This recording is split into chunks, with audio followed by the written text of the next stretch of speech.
I will not accept that woman as my mother-in-law. She said it without raising her voice at all. 34 years old, perfectly composed, one finger pointed straight at the dying old woman in her husband's arms. And her husband was Zane Marchetti. In Chicago, there weren't many people who'd say that name out loud in a crowded room. 37 years old, 9 blocks of riverfront in his name, a gate up in Lake Forest that cost more than most families earn in a decade. He hadn't had to ask anyone's permission for anything in 15 years. 40 guests were standing behind her in that foyer. So was a sitting judge. And Zane was still holding the woman he'd picked up off cracked concrete 2 hours earlier. Behind a condemned shelter, his own crew was 4 days from tearing down. An elderly woman, weathered by years on the streets, soaked blanket, lips already gone blue. She weighed almost nothing at all. Somebody had called 911 back there, 20 minutes before he showed up, and in that part of town that didn't mean much. She'd opened her eyes, looked straight up into his face, and said one word. Nobody had called him that in 28 years. Not a friend, not one of his own men, not a single living person, and the only man who'd ever called him that was buried when Zane was 9 years old. As for his mother, she wasn't buried at all. A judge had signed a piece of paper declaring her dead, and Zane had kept a copy of that paper in a folder most of his life. He carried the old woman up those steps anyway. If a story about dignity and family is worth your time tonight, tap that like button for us. Share it with somebody who needs to hear it. And hit subscribe, because we tell one of these every single week. Now let's go back to that wet afternoon behind the shelter, and to the one word that brought the most dangerous man in Chicago to his knees. Passerotto. That was the word. She said it a second time, quieter, as if she wasn't sure the first one had landed anywhere. And Zane Marchetti stayed exactly where he was, one knee down on wet concrete, and asked her the only question that came to him. What did you just call me? His voice didn't rise. It never had to. The 3 or 4 people who'd drifted over to watch heard it anyway, and 2 of them stepped back without being told, the way people step back from a man whose name they've heard in a bar and never expected to hear a voice attached to. The old woman didn't answer him with words. She moved her hand, and it took her a long moment, the kind of long moment that tells you how much a person is spending to do something small, and then her fingers opened. There was a medallion in her palm, copper, worn down to a shine in the middle where a thumb had been rubbing it for decades. The raised figure on the front nearly gone, just a suggestion of a man carrying something across water. Zane took it. He didn't ask permission, and she didn't need to give it. He turned it over. On the back, scratched into the metal with the point of a knife by somebody who hadn't been in a hurry, were 4 characters and 1 word, D.M. And under that, Passerotto. He looked at it for maybe 2 seconds. Anybody watching him would have said he felt nothing at all, and that was the point of the last 15 years, that nobody watching him could ever say otherwise. But somewhere under his ribs something had come loose and started falling and hadn't hit bottom yet. He put the medallion in his coat pocket. Then he did what he always did when a situation stopped making sense, which was to take control of the ground he was standing on. He pulled his phone out. He didn't call for an ambulance. He had a doctor on retainer, a man who took Zane's calls at any hour of the day or night and had never once asked why. And he called that man and told him to be at the Lake Forest house within the hour, and to bring whatever he'd bring for advanced hypothermia and cardiac failure in a woman in her 60s. Then he hung up and called his site manager. The man answered on the first ring, the way people did. "The clearance order on the Cathcart lot," Zane said.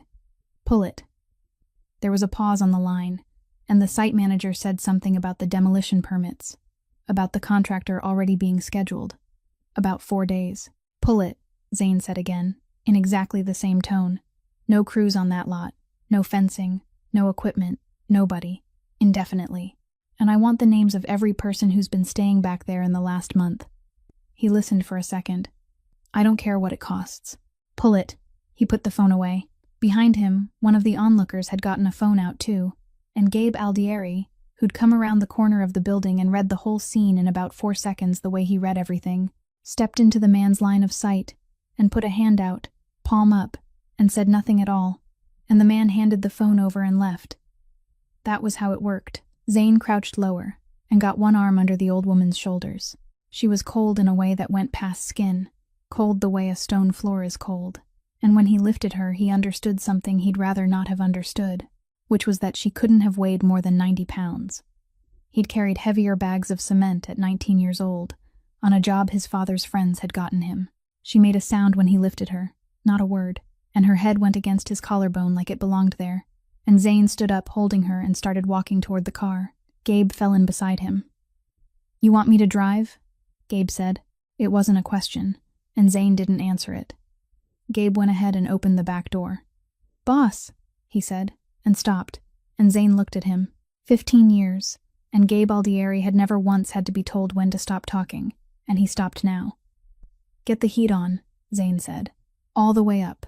He got in the back with her and didn't hand her off to anybody, and if that struck Gabe as strange, he had the sense to keep it off his face. The car pulled out onto the wet street. Behind them, the Cathcart lot sat empty. 8.5 acres of cracked lot and a boarded building that 9 days from now was supposed to be a hole in the ground, with 3 towers rising out of it. And Zane Marchetti had just killed the schedule on the biggest thing his company had ever done, with 1 sentence, and hadn't paused long enough to think about why. What he did know, sitting in the back of that car with an old woman's head against his shoulder and a piece of copper in his pocket, was that his father had scratched those letters himself. He'd have bet the whole riverfront on it. Donato Marchetti had never owned a thing in his life that he hadn't put his own mark on. She went under somewhere around the on-ramp, and Zane watched her chest to make sure it was still moving, and it was, shallow and slow. And then about 10 minutes north she came back up. She didn't open her eyes. She started to sing. It wasn't much of a sound. It was 3 lines, maybe 4, in a voice that had been sanded down to almost nothing, and it broke twice in the middle, and she had to stop and find her air again, and she sang it anyway. Something about a little bird on a wire above a street. Something about a man coming home late with his hands smelling of soap. Zane didn't know the song. He'd have told you flat out that he'd never heard it in his life, and he'd have meant it. But his hand had come up off his knee and started moving, thumb against his own thigh, keeping time. 2 beats and a rest. 2 beats and a rest. Exactly where the rests belonged. And he only noticed it because the song stopped, and his hand kept going for another measure and a half before it caught up with the silence. He looked down at his own hand like it belonged to somebody else. Gabe was watching the road. Zane was glad of that. Whatever had just happened in the back of that car, he didn't want a witness to it. And he understood at the same time that he'd have to give himself an answer for it eventually, because a body doesn't keep time to a song it's never heard. Then her fingers found his sleeve. They closed on the fabric of his coat, with more strength than a woman that size had any business having left, and her eyes came open, and she wasn't looking at the ceiling of the car, or somewhere past him. She was looking right at him, and she was frightened. And Zane had spent his whole adult life around frightened men, and knew the difference between the kind of fear that comes from not knowing what's about to happen, and the kind that comes from knowing exactly what's about to happen, because it's happened before. This was the second kind. "Don't let her sign the papers again," she said. He waited. "Don't let her sign me away again." "Who?" he said. Her eyes were already going. She said something else, but it didn't come out as words, and then her grip loosened, and her hand slid back down onto the blanket, and she was gone under again. And Zane sat there with a car full of heat, and a woman who weighed nothing, and one word turning over and over in his head. Her. Not them. Not a name, not a place, not an institution, not the city, not the state. Her. Some specific woman, somewhere in this old woman's history, had put her hand on a pen and signed her away, and this old woman had carried the memory of it into a coma in the back of his car, and there was nobody in Zane's world he could think of who fit. He turned it over the rest of the way north. He was still turning it over an hour and a half later, standing in his own front hall with her in his arms and his wife's finger 3 feet from her face, and the whole room holding its breath. And Zane didn't raise his voice because raising his voice would have made it a fight, and he didn't want a fight. He wanted the thing settled. "Point at my mother again," he said, "and you'll be out that door before she is." He'd have to think later about the fact that he'd said my mother. He hadn't decided it. It had just come out of him. Vivian's hand came down. It came down slow, and it went to her side, and it stayed there. Zane knew his wife well enough to watch what happened to her face over the next 2 seconds, and what happened was nothing, and that was the whole story of the next 3 months right there in that nothing. She turned toward the room and she smiled, and it was the smile she used on donors, and on people whose money she needed, and on nobody she loved, and she said something warm about drinks on the terrace and let's give these 2 a moment, and she got the room moving with 2 sentences. She was very good at it. Zane understood that he'd just taken something from her in front of people who mattered to her, in her own house, and that she had swallowed it whole and smiling, and he understood that nothing swallowed like that ever stays down forever. He carried Rosa toward the stairs. Margot Kowalski was at the far end of the corridor with her hands full of nothing, just standing there, and she caught Zane's eye as he came past. 12 years the woman had worked in that house, and she'd never once looked at him the way she looked at him then. She didn't say a word. She didn't step forward. Whatever she had, she kept. And Zane was carrying 80-odd pounds of dying woman up a flight of stairs, and didn't have room in him to wonder what it was. He took her up himself. He didn't hand her to the doctor at the top of the stairs, and he didn't let the doctor's assistant take her feet. He carried her all the way into the east wing, and set her down on the bed himself. And then he stood there for a second, with his hands empty, and no idea in the world what a man was supposed to do next. Sal Ruggiero was sitting in the study when Zane came down, in the chair by the window that he'd been sitting in since Zane was a boy, and Zane hadn't called him. Nobody had called him. 71 years old, and he still knew a thing was happening in that house before the people living in it did. He had a glass of water in front of him, no ice, and he waited until Zane had closed the door before he spoke. "Sit down a minute," Sal said.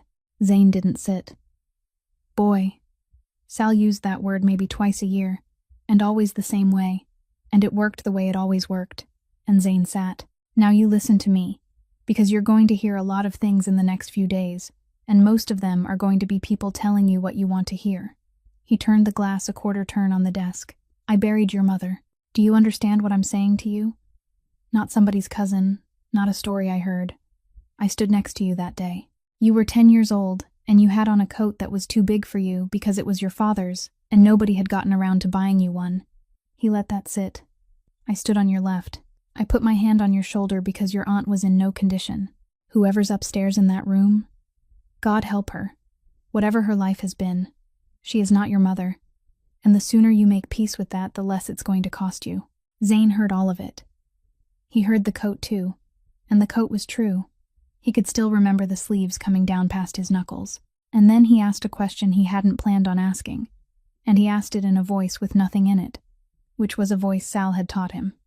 "Where's the grave?" Sal didn't blink. He didn't take a breath first either. And that was the thing Zane would come back to later, months later, sitting in a car with the engine off, because a man remembering something from 27 years ago takes a breath. He goes looking for it. Sal didn't go looking. "St. Adalbert's, out in Niles," he said. "West side of the property, back near the fence line. There's a maple. It's third row in from the path, and the stone's flat to the ground, not upright, because that's what your aunt could afford, and I didn't argue with her about it." He turned the glass back the other quarter turn. "You want to go out there? Go out there. I'll drive you myself, but don't go out there looking for something to make this easier, because it isn't out there." It was, Zane thought, a very good answer. It had a maple tree in it.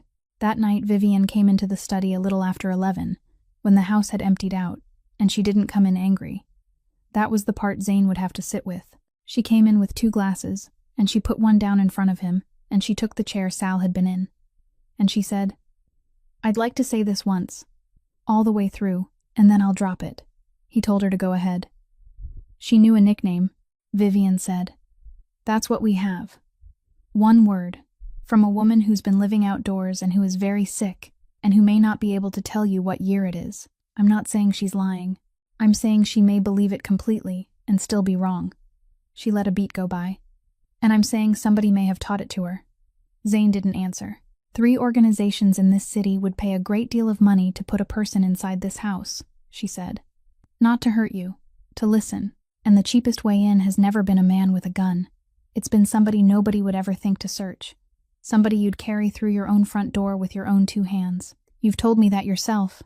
About other men. You said the way you get to a careful man is through the one thing he doesn't apply the rules to." She hadn't raised her voice once. She hadn't said the woman's name either. "So do the 2 things," she said. "A DNA test. And a proper evaluation, a real one, by somebody who doesn't work for us, so that when she tells you something we know whether it's memory or whether it's a symptom. If she's your mother, Zane, then in 9 days we'll know she's your mother, and I'll be the first one to apologize to her, in front of everybody, and I'll mean it. And if she isn't, you'll have found out from a laboratory instead of finding out in 6 months from a subpoena." She stood up. That's all.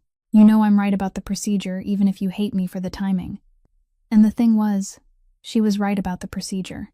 That was the trouble with Vivian, and it had been the trouble with her for 6 years. Zane sat there a long time after she'd gone, and told himself he was doing the sensible thing. The thing he'd do with any deal, any name, any file that landed on his desk from nowhere with no history behind it. He told himself it was caution. He signed the authorization the next morning. It would be a long while before he understood that caution and doubt wear the same suit, and that his mother, 2 floors above him, was already learning which one had come to visit her. Sal handled the nurse. Nobody asked him to, and nobody was surprised. And he came back 2 days later with 3 folders and put them on the desk in order. Worst on top, and the one he wanted was on the bottom. That was how Sal had always done it. Private duty, 12-hour shifts, 2 nurses rotating, he said. The agency gave me 4 names. I threw out 2. He tapped the bottom folder. This one you'll want. Zane opened it. Kira Callahan, 27 years old, registered nurse, Illinois license active, Bridgeport, South Side, one of those Irish parishes down off Halstead, where the grandmothers still say the rosary in the kitchen, and the family name goes back 4 generations in the same 6 blocks. Good clinical record. 7 years, mostly geriatrics. And then, 3 pages in, the part Sal had brought her for. She'd reported a facility, Northbrook Meadows, one of better than 40 properties Halverson Care Group ran across Illinois, and she'd gone to the state about it, and after that she'd been let go for what the paperwork called scheduling incompatibility. She'd sued. She'd lost. And because she'd lost, the retaliation complaint she filed was still sitting there on the public license lookup like a stain on a shirt, and every staffing agency in Cook County that pulled her name got that first and stopped reading. Zane turned the page. $61,000 in debt. Most of it medical. Some of it a settlement she'd agreed to pay. A 2009 Corolla. 3 shifts a week was all anyone would give her. She's a fighter, Zane said. She was a fighter, Sal said. There's a difference. And the difference is about 2 years long. A person who's already been broken once for making noise doesn't make noise twice. She'll be grateful, she'll be careful, and she'll do exactly what she's told. And if it ever comes down to her word against this house, her word is worthless. Look at the file. It's already been decided that she's a liar. He straightened the folders. You want somebody clean? I'll get you somebody clean. But somebody clean has options. Zane hired her that afternoon. He never asked himself why Sal had wanted her, because Sal had been picking people for the family since before Zane could drive, and Sal had never once been wrong in a way that showed. She started the next morning. She got to the gate at 6:40 and sat in the Corolla for 4 minutes before she came up the drive, because she'd stopped for gas on Waukegan Road and put in $11, which was what she had in the console, and she'd wanted to write down the mileage before she forgot. There was a plastic container on the passenger seat with rice and beans and half a chicken breast in it. She had another job Tuesday and Thursday nights, 11 to 7, at a facility in Melrose Park that took anybody, and she'd worked it the night before, and she'd slept in the parking lot for an hour and 40 minutes, none of which she mentioned to the man at the gate, or to Margot Kowalski who let her in, or to anyone else in that house for a long time afterward. She went up to the East Wing, and she started with the chart. She was on her 4th minute of it when she realized somebody was in the doorway behind her, and she turned around. Zane Marchetti was standing there with a phone in one hand, not using it. He wasn't looking at her. He was looking at the woman in the bed, and Kira had spent 7 years watching families in doorways, and she knew every version of it. The ones who couldn't come in because they were afraid, the ones who couldn't come in because they were ashamed, the ones who came in too much and had to be managed. This wasn't any of those. He was reading the woman. That was the only word for it. Head slightly tilted, absolutely still, going over her the way a man goes over a page of numbers looking for the line that doesn't add up. And he'd been doing it, Kira would learn later, for 11 minutes. She should have said, "Good morning, sir." She should have introduced herself and asked whether he had any instructions. What she said, and she'd wonder about it that night lying in bed, was, "She's still alone with you standing there." He looked at her. It was the first time. "You can come in and sit down," Kira said, "or you can go out and let me work. But don't do that in her doorway." 15 years. 15 years since anybody had told Zane Marchetti what to do in a room he owned, and it had come from a 27-year-old nurse on hour 13 of being awake. And what he felt first wasn't anger. It was something closer to relief, and he didn't have the first idea what to do with that. He put the phone in his pocket. "What's your name?" he said. "Kira Callahan." He looked at his mother a moment longer. Then he came into the room and pulled the chair over from the wall, and he sat down in it, and he didn't say anything else for a quarter of an hour, and Kira went on with her work, as if a man like him, sitting quietly in a chair, was the most ordinary thing in the world. By the third morning, the old woman was well enough to sit up against the pillows for an hour at a stretch, and Kira never once asked her to prove anything. That wasn't a decision Kira made. It simply didn't occur to her that a woman that sick should be spending her breath on a defense. So she asked her the questions she'd have asked anybody. What music did she like? What did the city look like when she was young? Was she afraid of the dark? Because some people were, and there was no shame in it, and Kira could leave the hall light on. Rosa said yes to the hall light. Then she said, "You want the truth? I like one song. There's one song." She had to stop and get her air. "Il Passero di Taylor Street. It means the sparrow. You won't find it anywhere, honey. Don't go looking. It was never on a record." Kira asked who wrote it, and the old woman's whole face came apart and put itself back together in a way Kira had seen maybe 4 times in 7 years, which was the look of a person being handed back something they'd stopped expecting anybody to ask for. "My husband wrote it," Rosa said. "Donato. He cut hair on Taylor Street. He had the chair by the window, and he sang at the Italian club Saturday nights. And he wrote me that song the year before the baby came." She laughed, or tried to. "He wasn't a songwriter. He was a barber who could carry a tune. But that song was mine." Then she said, "You know what he called the boy? Passerotto. It's the same word. Small, the littlest bird." She looked toward the window. "The one nobody counts." Kira wrote none of it down. She'd learn later that she should have, but at the time she was just a nurse sitting on the edge of a bed with her hands in her lap, and what she was doing was listening. And then it started coming. Not in order. Not as an argument. Just the way things come out of an old woman who has had nobody to say them to for a very long time. "He's got a mark on his back," Rosa said. "Left side, under the shoulder blade, about the size of a nickel, shaped like a comma."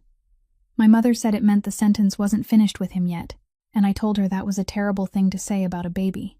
She said her husband used to shave in the mornings with the bathroom door open and sing while he did it, and that the boy would stand in the doorway in his pajamas and watch, and that for years afterward she couldn't hear a man shaving without her hands going cold. She said the boy wouldn't take medicine, not any medicine, not for anything, until she'd figured out at 4 years old that if she stirred it into pear nectar, he'd drink it down and ask for more, and that she'd kept cans of it in the cabinet by the case, and that she'd never once told him what was in it. And then she said the thing that Kira carried out of that room. His father wanted to name him Zane. Rosa's eyes were closed. I said, "That's not a name from our people. Nobody in either family has that name." And Donato said, "That's right." And then he said, "It sounds like a boy who's going to get further than this block does." She was quiet a second. I gave in. I always gave in about the good things. That evening, Kira found Zane in the hall outside the study and told him, standing, because he didn't ask her to sit. She gave it to him plainly, in order, the way she'd give a report to a physician. The song, the barber chair by the window, the mark under the left shoulder blade, the pear nectar, and the naming. He listened to all of it without moving. When she got to the mark, he put one hand flat against the door frame, and Kira noticed it and didn't remark on it, and it stayed there.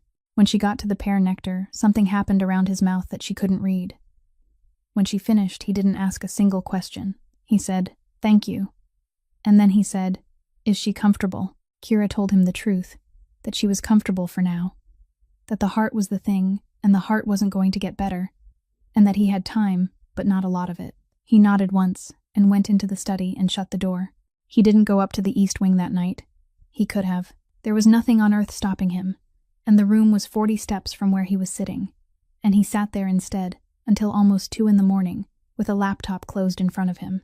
Because there were only 2 possibilities. Either that woman upstairs was his mother, in which case Zane Marchetti had spent 27 years being lied to by the man who raised him, or she was the finest piece of work anybody had ever run at him.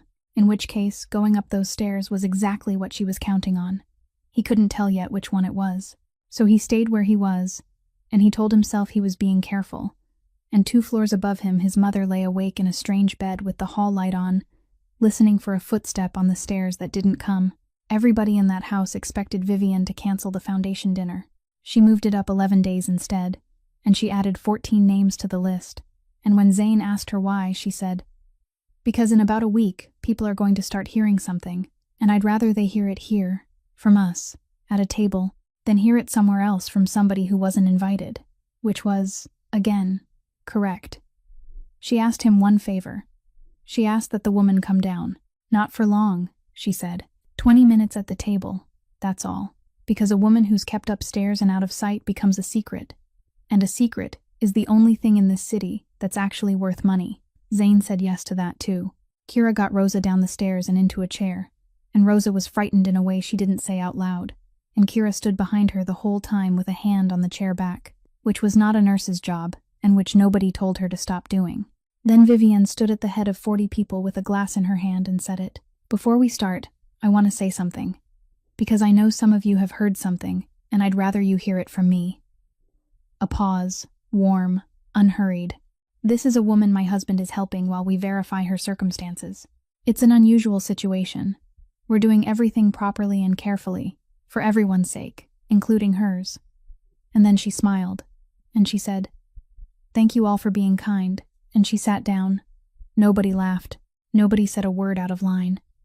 That was the thing Zane would go back to for the rest of his life, that not one single person in that room did anything a court could call cruelty. What happened was that the temperature changed.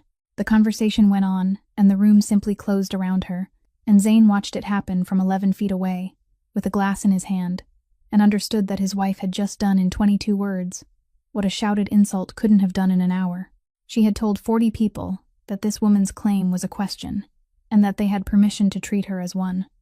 Rosa dropped her napkin. It went off her knee and onto the floor beside her chair, and the man next to her, a developer who had been in Zane's house 6 or 7 times and who had a $60 million position with Marquette River Point, moved his chair. That was all he did. He didn't say anything, and he didn't look at her. He shifted his chair 3 inches to the right, away from the napkin and away from her, and went on talking to the woman on his other side. Zane saw it. He saw it completely. He saw Rosa look down at the napkin on the floor, and then look at her own hands, and then leave it there, because she couldn't bend that far, and she knew it, and she understood exactly what had just happened at that table. And she did the thing a person does when they've had it happen before. She sat still and waited for the subject to change, and Kira came around the back of the chair and knelt down and picked up the napkin and put it in Rosa's lap, and said something to her that nobody else heard, and stayed down there on one knee a moment longer than she needed to. Zane did nothing. He stood 11 feet away with a glass in his hand, and he did nothing at all. And he could have crossed that room in 4 steps, and every person in it would have understood. And he stayed where he was. He would think about those 4 steps for the rest of his life. Afterward, when the cars had gone, Gabe Aldieri came and found him out on the side terrace. Gabe never came looking for a conversation, unless it was one he'd already decided to have. "You want it straight," he said. "Go ahead. 3 outfits have repriced you in the last 9 days. Gabe leaned on the rail. "Not because you brought a sick woman home. Because you pulled the cruise off 8.5 acres with 4 days on the clock, and you didn't give anybody a reason. When a man like you does something nobody can explain, everybody assumes there's a reason they can't see, and then they go looking for it. And what they're going to find, Zane, is an old woman in the East Wing." He let it sit. 15 years you've been a man with nothing to take. No kids. Your wife's got her own security, and her own money, and her own name. Nobody's ever had a way in. Now there's a person in that house who can't walk to the bathroom by herself. And she's got your face, and your father's name, and every single person who ever wanted leverage on you just got handed an address. Zane looked out at the dark. "You're telling me to send her away. I'm telling you what it costs to keep her, and it's not money." Gabe straightened up. "You've got to pick one. You keep her, or you keep the chair. I've been doing this a long time, and I've never once seen a man keep both." He went inside. Zane stayed out there a long while. 2 floors up, a light was still on in the East Wing, and he could see the shape of the nurse moving past the window, and he stood in the cold, and did the arithmetic he'd done his whole life, and for the first time it wouldn't come out. Dr. Elliot Corbin came out on a Thursday, 52 years old, 21 of them on retainer to that house, and he was in the East Wing for 19 minutes. He listened to her heart. He asked her 3 questions. Then he came out into the hall and said, to Vivian and not to Kira, "She's agitated at night. She's not sleeping, and at her age and with that heart, sleep is the whole game." He wrote 3 things. Kira read them off the sheet while he was still putting his pen away, and she read them twice, and she didn't say anything at all, and Dr. Corbin looked at her, the way a man looks at a chair he's about to sit in without checking. "Problem, Miss Callahan?" "No, doctor." "Good. 3 medications. All 3 of them acting on the central nervous system.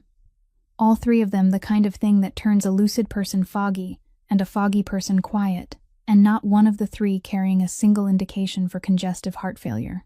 Kira went downstairs to the kitchen and got the little spiral notebook out of her bag, the same one she'd been carrying since 2023, and she wrote the date at the top of a clean page. Drug, dose, time given, who gave it, and how Rosa was 2 hours later. She'd keep that page and the 14 pages after it, and she wouldn't tell one living soul she was keeping them. Zane sent for her on the 6th day. He was behind the desk in the study when she came in, and there was a single sheet of paper turned around to face the chair, and he didn't offer her the chair, and she sat down in it anyway, and read what was in front of her. It was 2 things. The first was a letter of intent regarding an outstanding balance of $61,000, which the letter proposed to satisfy in full, and there was a name at the bottom of it she recognized as a firm downtown that did nothing but make problems go away. The second was a lease. A 2-bedroom on Cleveland Avenue in Lincoln Park, 36 months, paid. And under both of those was the 3rd page, which was the reason for the first 2. An affidavit, attending nurse's statement of observation, prepared but unsigned, attesting that the patient in her care was disoriented as to time and place, unable to reliably identify persons, and in her professional judgment, no longer capable of directing her own affairs. Kira read the whole thing. She read the paragraph twice, then she pushed it back across the desk with 2 fingers. "I lost a job once over a piece of paper exactly like this one," she said. "That time I wouldn't sign it. You can guess the rest." That was all she said. She didn't tell him where. She didn't tell him what the place was called or what she'd seen there or what it had cost her. And she didn't say a word about the license lookup or the lawsuit or the 2 years of 3 shifts a week. She said 11.5 sentences worth of nothing and 1 sentence worth of everything. And then she sat there with her hands in her lap and waited for him to fire her. Zane didn't move for a while. He was aware, in a distant and unwelcome way, that he'd just been refused in his own house for the 2nd time in 9 days by the same woman, and that both times she'd done it without raising her voice, and that he'd have broken a man's arrangement over less. "You understand," he said, "that you'd be signing something a physician's already going to say in a report. Then you don't need mine. It carries more weight from the nurse. You're with her 60 hours a week. That's why it carries more weight," Kira said. "That's the whole reason I'm not signing it." Zane turned the sheet face down. He didn't tear it up, and he didn't put it away, and she noticed both of those things. "Go on back up," he said. She stood. At the door she stopped, and she made a decision that she'd examine later and never fully account for, and she said, "Mr. Marchetti, if she's confused, there's usually a reason a person gets confused, and it's worth knowing which reason it is before somebody writes it down permanent." He looked up. "Meaning what?" "Meaning nothing yet," she said. "I'll tell you when it means something." She went upstairs, and Zane sat there with the affidavit face down under his hand. And what he'd have said if you'd asked him was that he'd hired a stubborn woman from Bridgeport who didn't understand how anything worked. What he couldn't have told you, because he hadn't seen it and wouldn't see it for another 11 days, there was why a private duty nurse making $440 a shift was writing down every dose that went into that woman's body in a spiral notebook she kept in her own bag and took home with her every single night. Rosa slipped in the 2nd week. Not all at once. She'd have a good morning and then she'd sleep through the afternoon and wake up not sure whether it was Tuesday or Sunday. And on the Thursday she called Kira by the name Ellen, twice in the same hour, and then apologized for it and then did it again.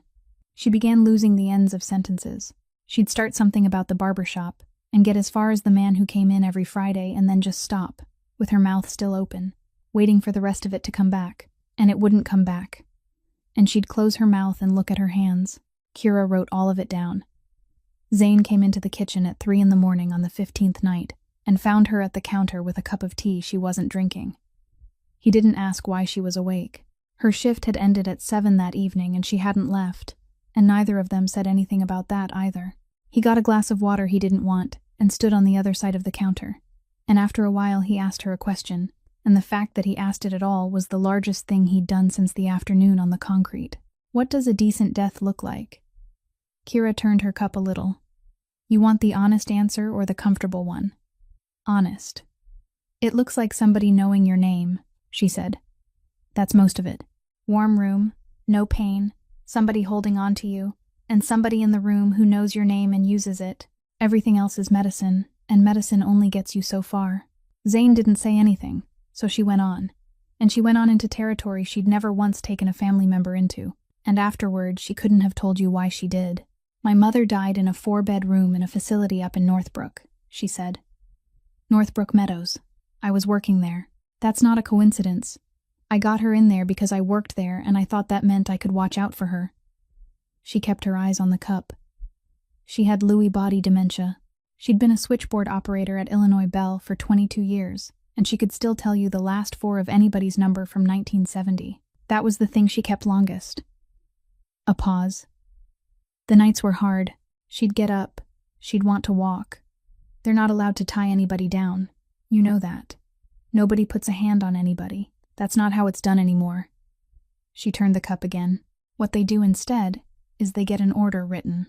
And it's all legal. And it's all charted. And it's all signed by a physician who saw her for 11 minutes. And by the end, my mother didn't get up at night. And she didn't get up in the daytime either. Zane didn't move. The last 3 days she couldn't finish a word, Kira said. And nobody in that building called her Maureen. She was the 4-bed, or she was the Callahan, or she was the one in bed too. 3 days. My own mother, and the last 3 days of her life not one person in that room said her name out loud, including me, because I was working doubles on the other wing, and I told myself I'd sit with her Sunday. She stopped there. Then she said the thing, and she said it the way a person says a thing they've said to themselves in the car 100 times and never once out loud to anybody. They don't have to hit anybody to erase them, Mr. Marchetti. All they've got to do is make it so the person can't speak clearly anymore. After that, everything you do to them is on paper, and nobody ever has to raise their voice. Zane stood there with a glass of water in his hand. There was a version of this where he told her about the coat that was too big, and the flat stone in the 3rd row in from the path at St. Adalbert's, and the fact that he'd never in 27 years driven out there to look at it. Not once.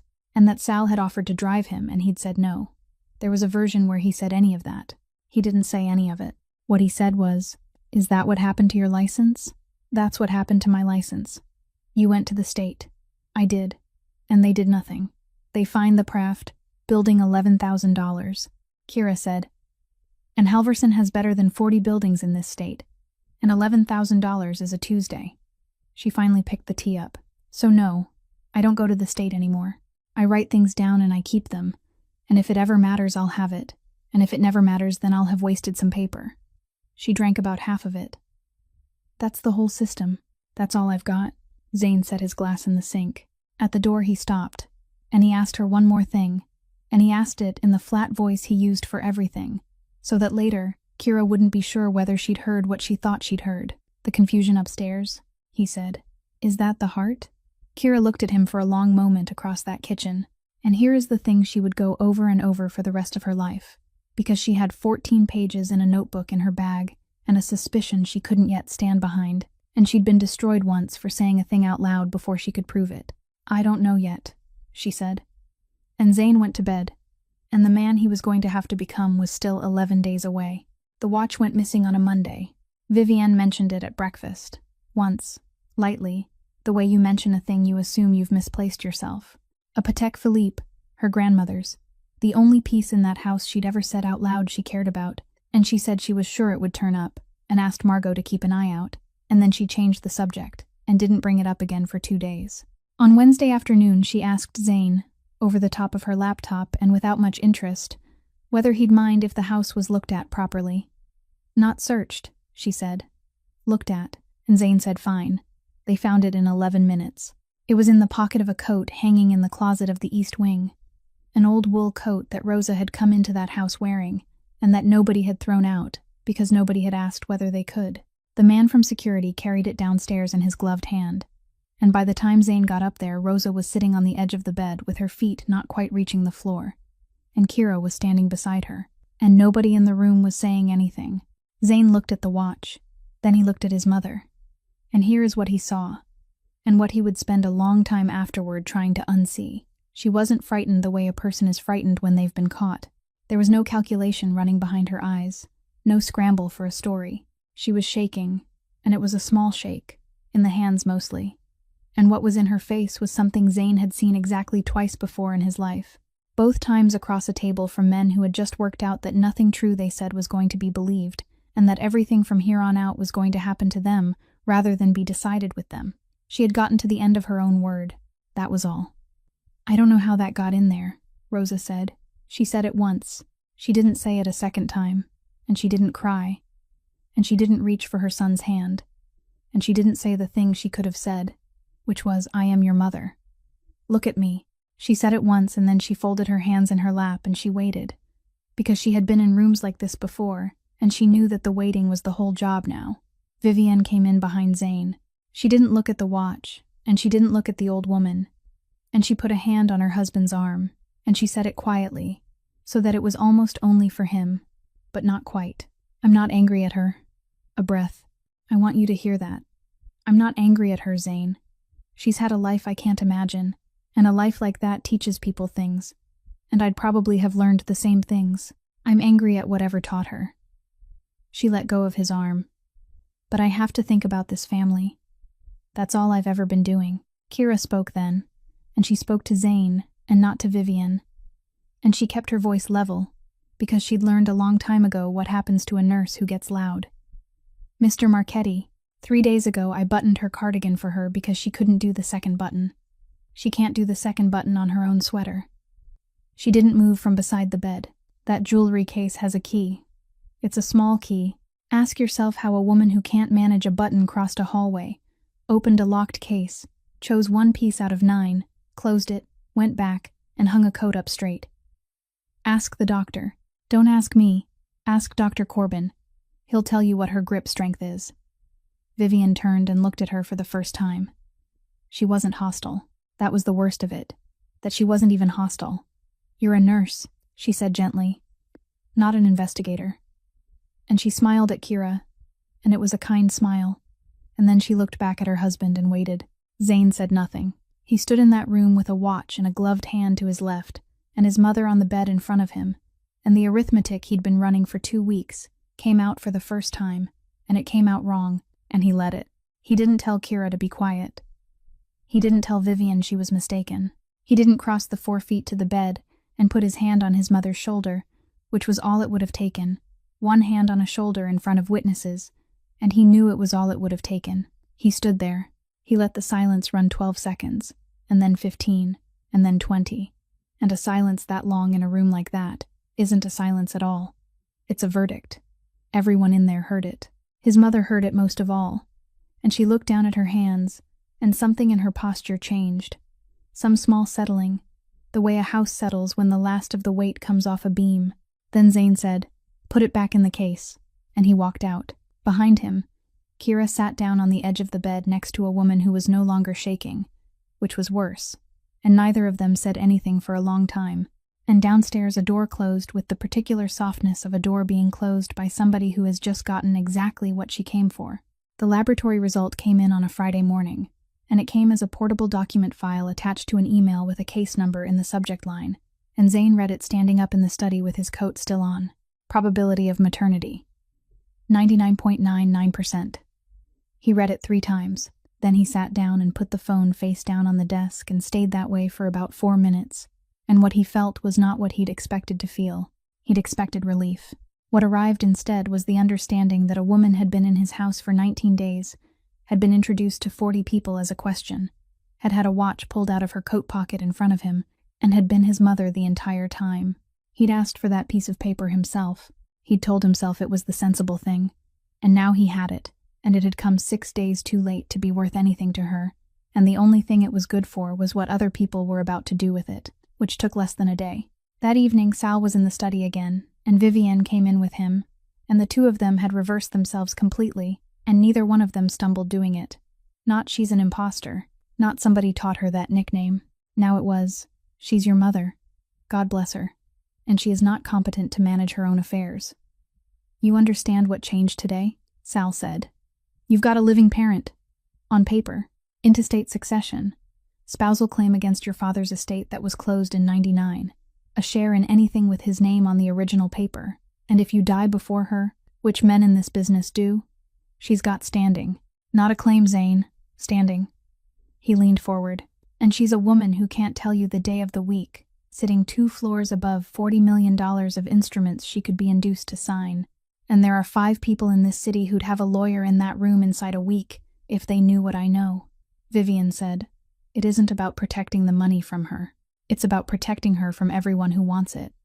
And Zane, sitting there, heard the shape of it, and couldn't find the seam. What Sal was describing was a real exposure. He'd have said the same words himself about anybody else's mother. He asked for the hallway footage the next morning. He wanted to see the closet. That was all. He wanted to see the 11 minutes before the coat, and the 4 hours before that, and he told the technician to pull the whole day. The man came back after an hour and a half with a strange face on him. The footage from that Monday wasn't corrupted. It wasn't overwritten. It had been deleted, deliberately, by a credentialed user, at 9:40 in the evening, on the Tuesday, from a terminal, and the terminal was the one in Vivienne's private office off the 2nd floor landing. Zane looked at the log for a long time. Then he did a thing he'd never done in his life, which was to fold a piece of information up and put it in his pocket instead of acting on it. And he told the technician that he'd handle it, and the technician was smart enough to say yes, sir, and never mention it again. He didn't confront her. He couldn't have told you why, or he could have, and didn't want to, which was that his wife had built the last 6 years of that house and the foundation and half his legitimate front, and if that log meant what it looked like it meant, then everything Zane thought he'd been standing on for 6 years was a stage set, and he wasn't ready. The capacity evaluation was Monday afternoon. Dr. Corbin brought a second physician, a neuropsychologist from a practice in Winnetka, who had never met anybody in that house and whose independence was, Vivienne pointed out, exactly what everyone had asked for. They sat with Rosa for 80 minutes. Kira was not permitted in the room. She stood in the hall outside the door with her hands at her sides for the whole 80 minutes, and Margot Kowalski brought her a chair, and she didn't sit in it. Inside, they asked Rosa what year it was, and she said 1999. And then she corrected herself and said no, and then she couldn't get to the right one. They asked her the name of the current president, and she got it, and she was pleased with herself for getting it. And that pleasure was worse to watch than the failure. They asked her to name the woman who cared for her every day, and she said, Ellen. And then she said, no, wait. And she tried. She tried for 11 seconds, which is a very long time, with her mouth working and her eyes going around that room looking for the word. And then she gave up and looked at her hands and said, the girl, the one with the hands. When it was over, the neuropsychologist came out into the hall, and he was not an unkind man, and he said to Kira, how long has she been like this? And Kira said, 9 days, doctor. And he wrote something down, and he did not ask her what she meant by that, and he never asked her again. The report ran 11 pages. Its conclusion took 1 sentence. And upstairs, Rosa asked Kira twice that evening whether her son had come by, and Kira told her the truth both times, which was no. Sal filed the petition on Tuesday morning in the probate division of the Circuit Court of Cook County, emergency temporary guardianship of the person, and he filed it with the 11-page report attached, and a physician's affidavit, and a proposed order already drafted. These things take 3 weeks. They take a month. Judge Warren Pell, 66 years old, 22 of them on that bench, signed it in 48 hours without a hearing, and Sal came back to the house on Thursday afternoon with the order in a folder, and didn't remark on the speed of it, and Zane didn't ask. The placement was Bellhaven Gardens, out in Barrington. Stone floor in the lobby, a grand piano nobody played, and a wing on the 2nd floor where the doors locked from the corridor side, and everybody who worked there called it the memory unit. Zane went out and walked it himself. He stood in that corridor for a while and then he came home. Sal laid the transfer papers on the desk in the study on Friday and stood on the other side of it with his hands behind his back. "I want to say one thing to you and then I'll be quiet," he said. "This isn't cruelty, boy. It's necessity. You've got a mother who's got maybe a year left, and she'll get it in a warm building with a nurse on every hall and somebody checking on her every 2 hours through the night, which is better than she's had in 27 years. And you get to run your business without 5 families in this city holding a knife to your one soft place." He tapped the papers once. "In 20 years, when you're the age I am, you'll know that a man who protects everything he's responsible for sometimes has to do it in a way that makes him sick. And you'll have done it. And you'll have all of it still standing." Zane read the whole document.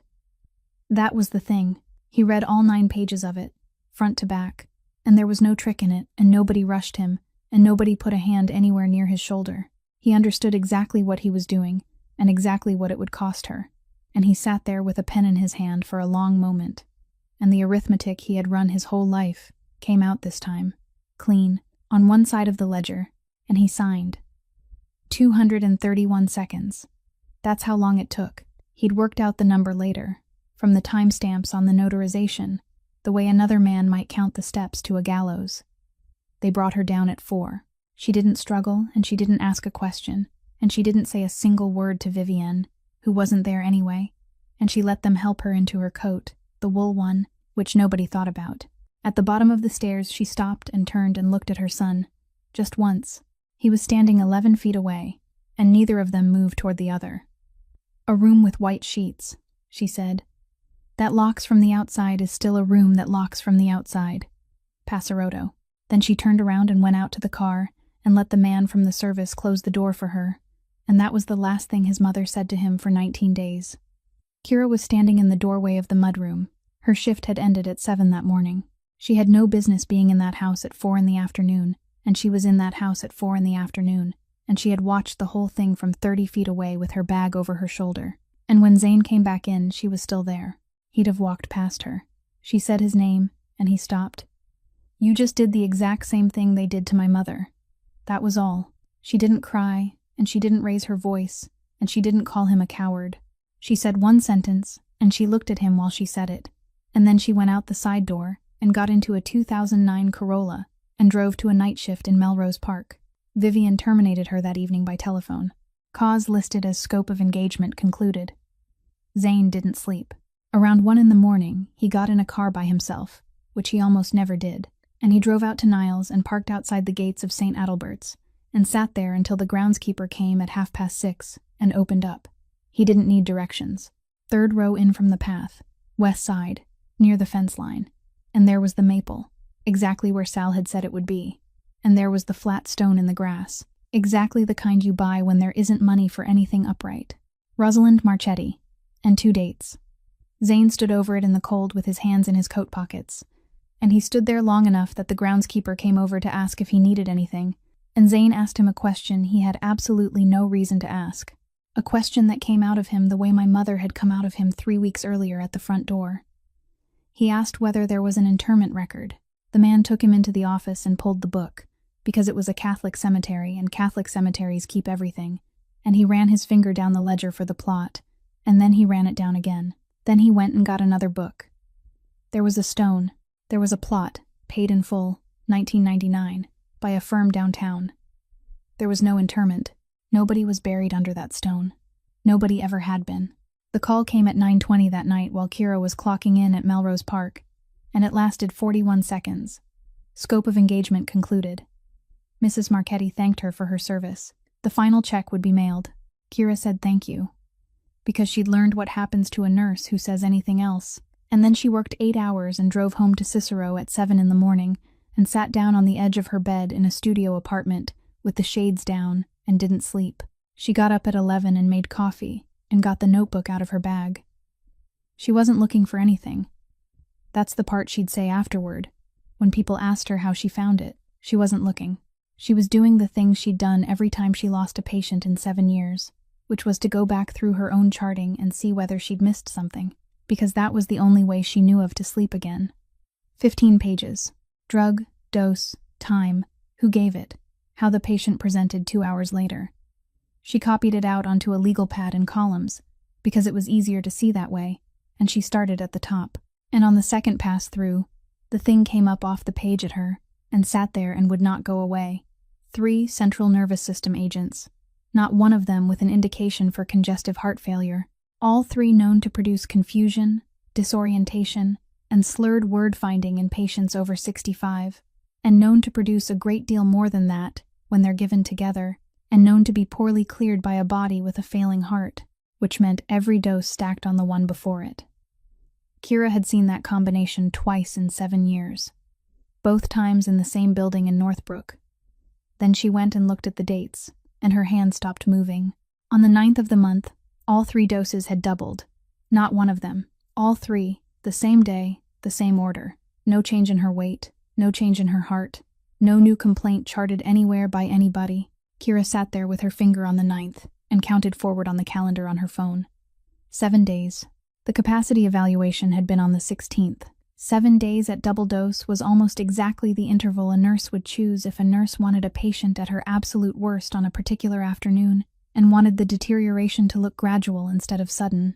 She got up and walked the length of that apartment, which took 4 steps, and came back and looked at the page again, and the thing she'd been holding away from herself for 19 days finally came all the way in. Rosalind Marchetti had not lost her mind. Somebody had taken it from her, on paper, in 9 days, with a physician's signature on every line of it, and Kira Callahan had stood in a hallway with her hands at her sides and watched it happen, and had written every dose down, and had not said the word out loud. 9 days, doctor. She'd said that to a neuropsychologist in a hallway, and he hadn't asked her what she meant, and she hadn't made him ask. She didn't call the police. She'd been to the state once with 14 pages, and a dead mother, and it had cost $11,000 of somebody else's money and everything she had, and she knew exactly what a report gets you when the other side has a physician, a court order, and a firm downtown. What she did instead was call Denise Pruitt, who'd been her charge nurse at Northbrook, and who'd left before all of it, and was now in medical records at Halverson's corporate office in Schaumburg. They talked about nothing for 6 or 7 minutes. Then Kira asked her, as a favor, to run a name. She said it was a family thing. Rosalind Marchetti. Denise called her back 40 minutes later, and her voice was careful in a way that told Kira she'd already noticed something. There was no Rosalind Marchetti in the Halverson system. Never had been. Not in 42 properties. Not in any year the database went back to. But Denise had run the birth date, because that's what you do, and she'd gotten 1 hit. Rose Marino. Same birth month, same day, same medical history. Admitted to Riverbend Manor in Kankakee County in the spring of 2000. Private pay. Discharged, transferred, readmitted, transferred again. And eventually the record went quiet when funding stopped, leaving her to drift through city shelters for years before ending up behind that lot. Kira wrote the name down. Rose Marino. She looked at it on the legal pad next to the column of doubled doses and the date of the 9th, and she sat in a folding chair in a studio apartment in Cicero with a night shift starting in 11 hours, and she put the pen down. Because these weren't 2 things. She'd been carrying them as 2 things, a nursing question and a family curiosity, and they weren't. Somebody had taken that woman's name away from her in 2000 and had been taking it away from her ever since. And 3 weeks ago she'd turned up on a lot behind a boarded building, and the very first thing that happened after her own son brought her home was that somebody started writing her out again with a pen. Same method, 26 years apart, which meant it was the same hand, or a hand that had learned from it, and either way it meant there was somebody in that house who had done this before and knew it worked. Kira found Margot Kowalski on a Thursday, on her day off, at a bakery on Milwaukee Avenue where Margot had been buying the same bread every week for 30 years. She'd gotten the address from the staff list she'd been given her first day and never turned back in. Margot saw her come in and knew immediately what she was there about, and she put both hands flat on the table and didn't pretend otherwise. 58 years old, 12 years in that house, and she'd been sleeping about 4 hours a night for 2 weeks. She let Kira ask one question. Then she talked for 11 minutes without being asked another one. The Saturday, Margot said. 2 days before Mrs. Marchetti said anything about it being missing, I came up the back hall with the linens, and she was at the coat closet, and she had that watch in her hand, and she put it down into the pocket of that old wool coat, and she smoothed the coat straight on the hanger with 2 hands, like you'd straighten a picture. and she turned around and she saw me. A pause. She said, "Good afternoon, Margot." That's all she said. "Good afternoon, Margot." And I said, "Good afternoon, ma'am."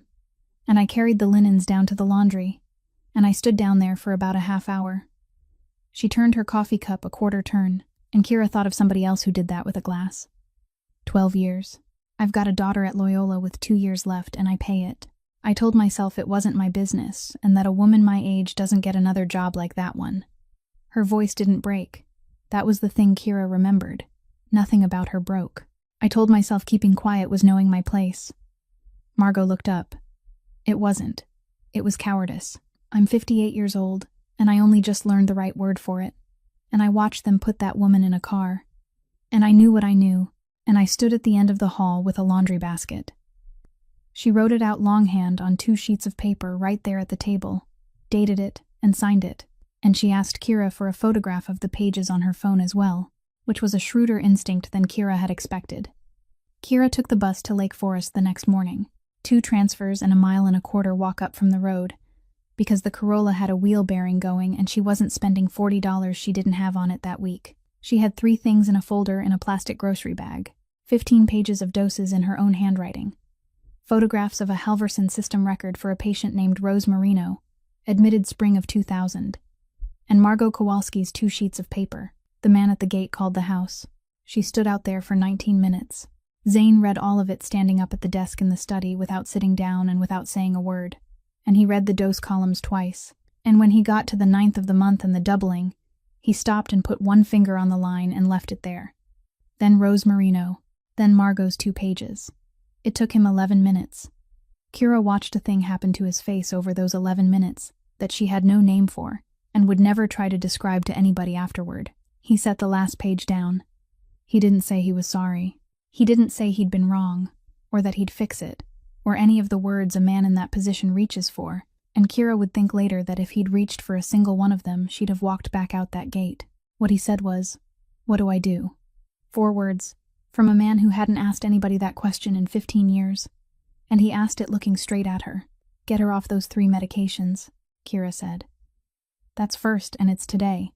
Because every day she stays on them, she loses ground. She doesn't get back at that age. Then go out there and sit with her. Not to apologize. She doesn't need an apology. She needs somebody to ask her a question and wait for the whole answer." She picked up the empty grocery bag and folded it. "And I want to be clear about something. I didn't come here for you. I came here because that woman told me about a song nobody ever recorded and I'm the only person left who's heard it." She went out. Zane stood there, and Gabe Aldieri, who had been standing in the hall for the last 4 minutes of it because Gabe was always standing somewhere, waited until the front door closed, and then came in and shut the study door behind him. "The hallway server," Gabe said. Zane looked at him. "The system got replaced in 2019. Everything runs through the new one." Gabe put his hands in his pockets. "In 2016, I put a parallel recorder in the closet in the security room. Separate drive, writes on a 240-day loop. No network. It isn't on any inventory. Nobody's touched it in 7 years because nobody knows it's in there." He was quiet a second. "It was running that Saturday." Zane said, "Why are you telling me this?" And Gabe said, "Because you asked her what to do." That was all he said about it. Then or ever. The 3 medications came off her chart that same afternoon. Zane made 2 calls, and did not raise his voice on either one of them. And the second call was to a cardiologist at Northwestern, who had never in his life taken a retainer from anybody, and by 6 that evening there was a physician of record at Bellhaven, who didn't work for that house and didn't intend to. Then he waited 3 days. Because Kira had told him 3 days, and he'd stopped arguing with her about clinical matters. He drove out to Barrington on the 4th morning by himself. No car behind him, no Gabe, nobody at the wheel but him. He wore a sweater. He'd stood in front of a closet for a good while over that, which was a ridiculous thing for a grown man to do, and he knew it while he was doing it. And in the end, he took a suit off the hanger and put it back and wore a gray sweater and a pair of boots, because he'd worked out that his mother had never once in her life seen him in a suit, and that everybody who'd ever come to take something from her had been wearing one. She was sitting up in a chair by the window when he came in, not in the bed, and somebody had brought her a cup of tea, and she'd actually drunk some of it. The change in 3 days was not subtle. She looked at him and she knew him, immediately, without the 11 seconds of searching, and she said, You came out here yourself." She didn't ask why he'd come. She didn't ask why it had taken 19 days, or what had happened to the girl who used to do her buttons, or whether he'd read something or been told something or found something out. Zane had come out there with a whole speech in him. He'd built it in the car, and it had the watch in it, and the doses, and the fact that he'd read 9 pages and signed anyway, and he never said one word of it, then or later, because his mother asked him a question first. "Do you still know how to sit still and listen to a whole sentence?" He said, "No." "Well," she said, "you used to." And then she waited, and Zane Marchetti sat down in a vinyl chair in a room in Barrington and did not speak for the better part of 40 minutes, and let his mother talk about small things. The barber chair by the window, and the man who came in every Friday whose name she got all the way to this time. What the bakery on Taylor Street smelled like at 5 in the morning when the trucks came. A dog that used to sleep on the sidewalk outside the Italian club and belonged to nobody and was fed by everybody. She didn't tell him where she'd been for 27 years. She didn't tell him about Riverbend, or the years after Riverbend, or the winter she'd stopped writing letters. And he understood that she was choosing not to, and that the choosing was hers to do, and he sat in the chair and let her have it. When she got tired, she stopped, and she looked out the window a while, and then she said, "You've still got the medal." He took it out of his coat pocket. He'd been carrying it for 22 days. She held out her hand and he put it in her palm, and her fingers closed around it the way a person's fingers close around a thing they've held so many times. The hand does it without asking. Then she turned it over. "Your father was a barber," she said. "Everything he had, he'd take apart to see how it went together. Drove me out of my mind." She got a thumbnail up under the rim of the back plate, right at the edge where the copper had worn thinnest, and pressed. It took her 2 tries. The back came away. Not off, just up, on the little bit of solder that had held it since before Zane was born, and there was a hollow underneath it about the size of a dime and a quarter deep, and there was a piece of paper folded 4 times inside it. Zane didn't reach for it. His mother worked it out with 2 fingers and unfolded it herself, and it took her a while, and she flattened it on her knee. It was not a letter. It was 6 words in pencil, in handwriting Zane had seen once before in his life on the back of a photograph in his aunt's kitchen, and the pencil had gone soft with age, but the pressure of the hand was still there in the paper. Santa Lucia. Under the sacristy floor, 3rd board from the door. Rosa looked at it a long moment. "He put things where nobody would think to look," she said. "He learned that from losing things nobody thought to protect." She held it out to her son. Zane took it and read it 4 times. Santa Lucia was 11 minutes from the barber shop. It was the parish his father had sung in on Saturday nights, and it was still standing. And Zane Marchetti had been writing that parish a check every December for 9 years, and had never once walked through the door. Father Emil Zielinski was 74 years old, and had been at Santa Lucia for 31 of them. And when Zane said the words under the sacristy floor, the old priest didn't ask him what he was talking about. He went and got a claw hammer out of a utility closet and handed it to Kira, because his hands weren't good anymore, and he said, "3rd board from the door. I've walked over it about 11,000 times." Kira had come because Zane had called her and said one sentence, which was, "She'd want you there." The board came up in 2 pieces. Underneath, in the space between the joists, sitting on the dirt in a shallow well somebody had scooped out by hand, was a metal box about the size of a bread pan, rusted through at the corners and still shut tight. Zane got it out and set it on the floor and sat down on the floor beside it, and Kira sat down across from him, and Father Emil pulled a chair over and lowered himself into it. Nobody said anything. Zane opened it. The first thing was a photograph. A young woman, 29 or 30, sitting on the front steps of a 2-flat with an infant across her forearms, squinting into the sun, laughing at whoever was holding the camera. Zane looked at it for a while and then handed it to Kira without a word, and Kira looked at it and set it face up on the floor beside her knee where it stayed for the rest of the afternoon. The second thing was a letter, 4 pages, in the same pencil hand as the 6 words in the metal, folded around 2 bus tickets and a receipt, Chicago to Rockford, both dated the 9th of October, 1998, both unused. The receipt was an earnest money deposit, $1,100, on a house on North Rockton Avenue in Rockford, Illinois. The letter was to Rosa. Most of it was ordinary. Where the money was, what to do about the shop lease, which of his brother's friends she was not to accept help from under any circumstances. And 2/3 of the way down the third page, in the middle of a paragraph about the furnace, he'd written it plainly. I'm asking out. They don't let a man ask out. If I've read this wrong, then you'll never see this letter and I'll feel like a fool for a year. And I'd rather feel like a fool. Donato Marchetti had died 5 days after the date on those bus tickets. The third thing was a hospital admission record. 1 page, photocopied. Patient name, Rose Marino. Date of birth, 1959. Admitted to Riverbend Manor, Kankakee County, Illinois, on the 14th day of April, 2000.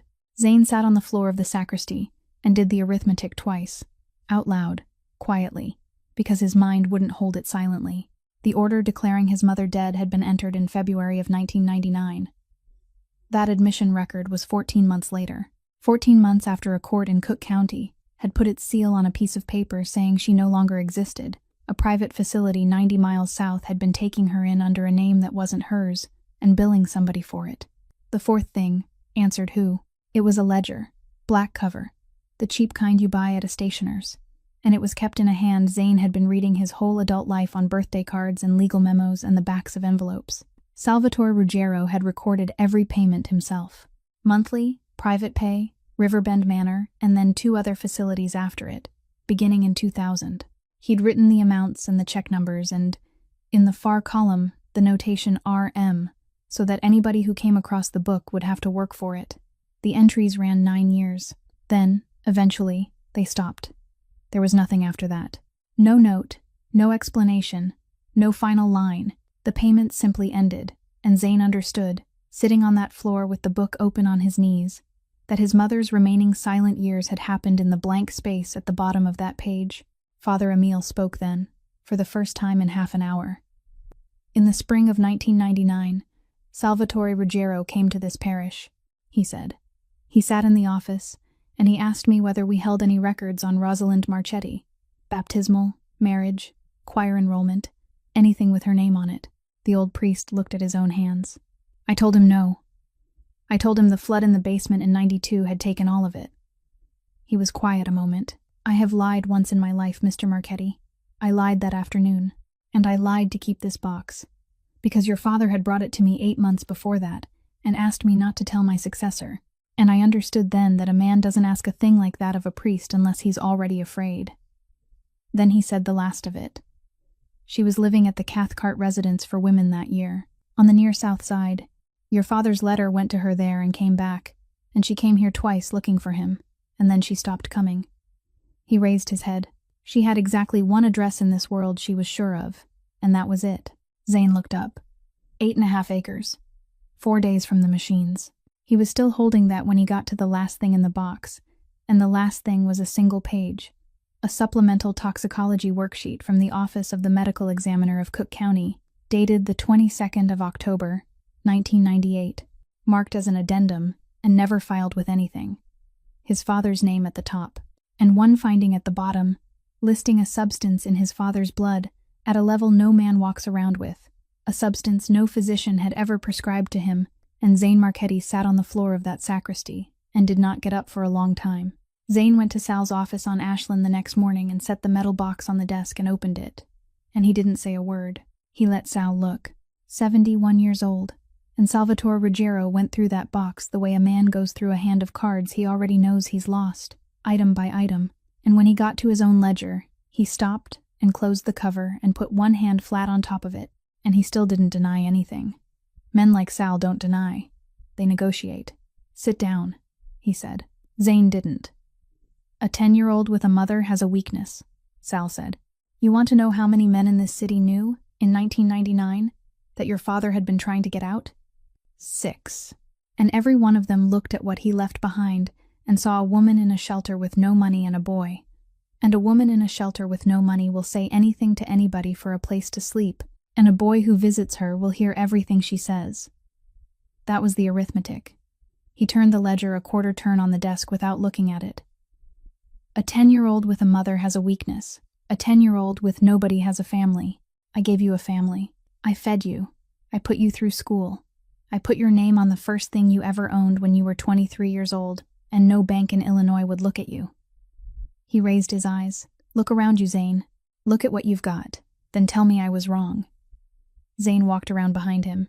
There was a wall safe behind that desk that had been there since before Zane could remember, and he'd watched Sal open it 100 times, and he'd known the combination for 11 years because Sal had given it to him himself, which Zane would think about later. He opened it. Cash, 3 passports, a revolver he'd never seen fired, and in the back, under all of it, held together with 2 rubber bands that had gone brittle and cracked when he touched them, a bundle of envelopes, 47 of them. He counted them on the desk, all of them in the same hand, a woman's hand, careful, the way somebody writes when they're worried the address won't be believed.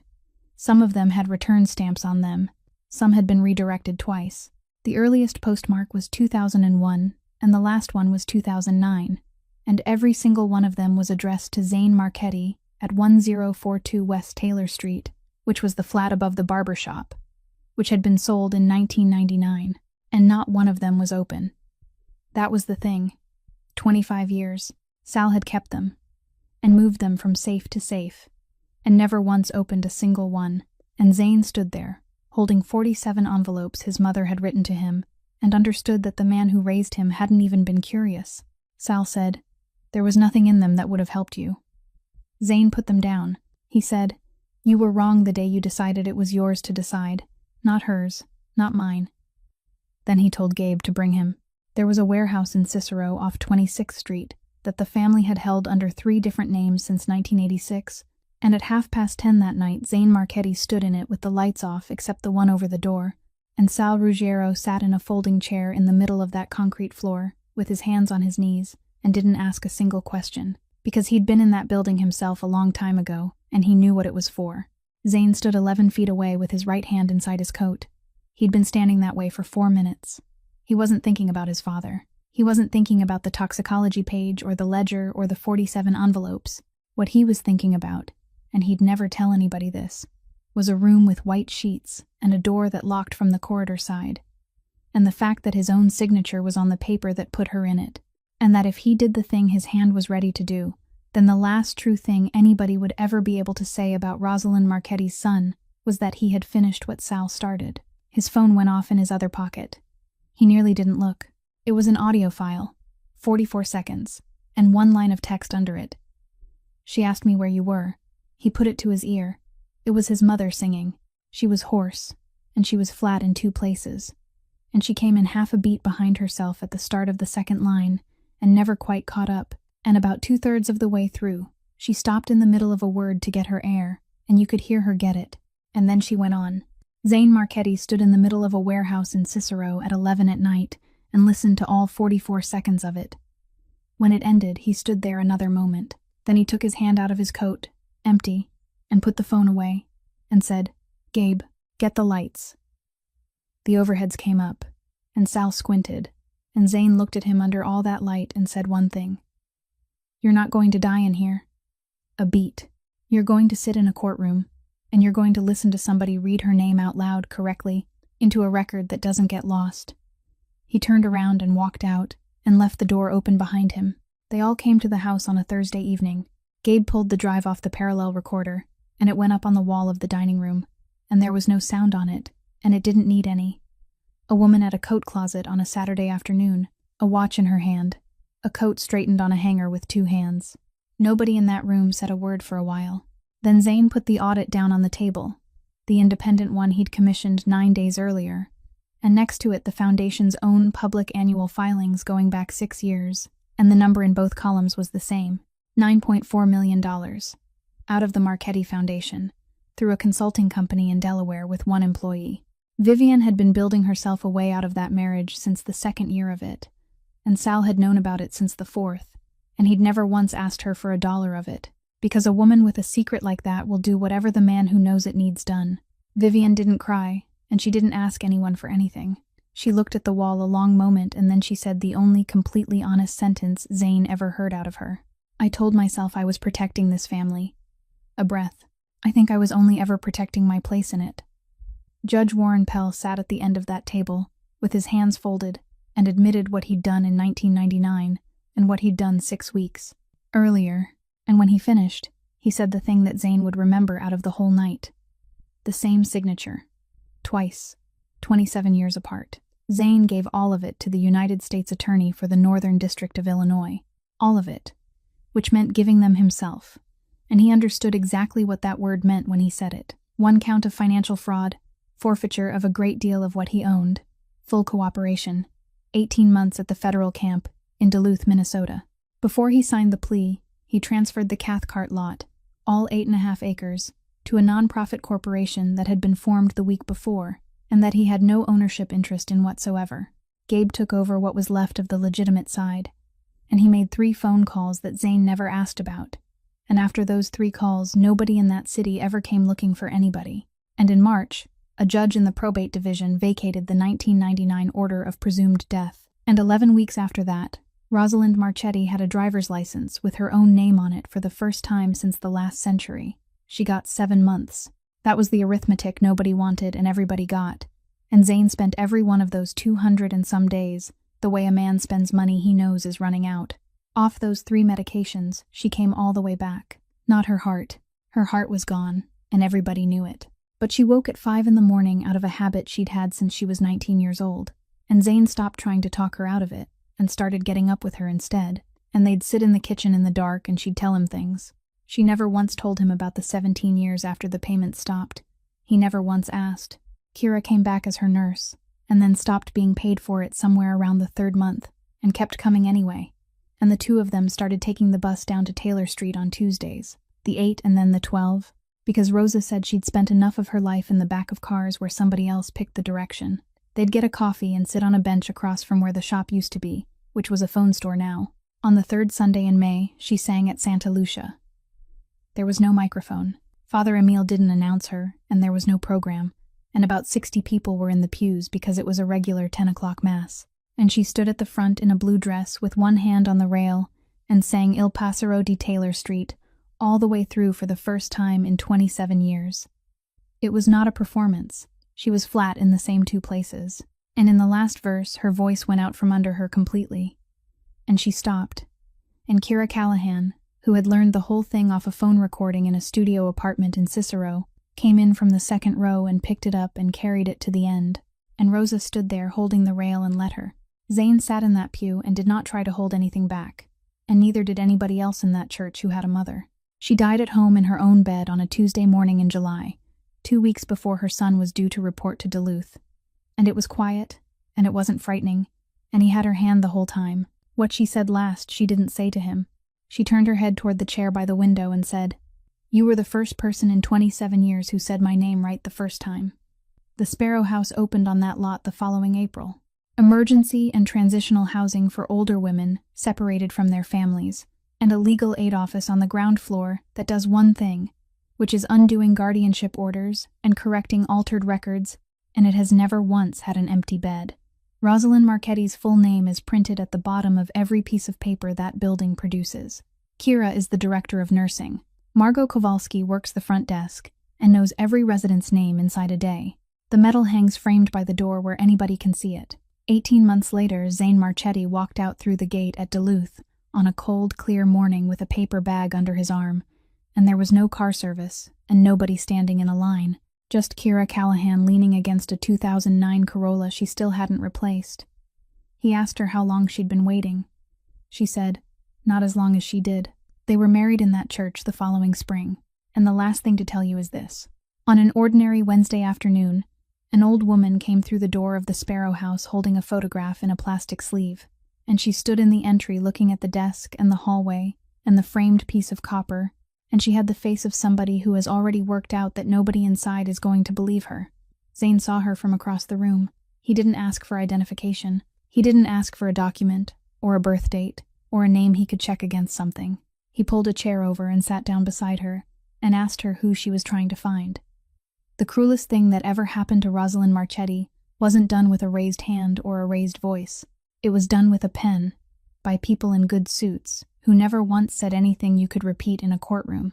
And that is worth remembering, because that is how it usually happens. Dignity was never about being a man who had not made the mistake. It was about being a man who stood up in front of everybody and undid it. And in the end, what she needed wasn't money, and wasn't a house, and wasn't even her son's forgiveness. It was for one person to say her name correctly the first time and mean it, and that is a thing every single one of us can give somebody today without spending $1. If this story reached you tonight, we'd be grateful if you'd subscribe to the channel and leave a like so we can keep bringing you a story like this every day. And we'd truly love to hear from you in the comments. Has something like this happened in your own family? To your mother? To a neighbor? To someone you loved who got old and stopped being listened to? Tell us what you felt. Honestly, from the bottom of your heart, because there is somebody scrolling past this who needs to know they aren't the only one.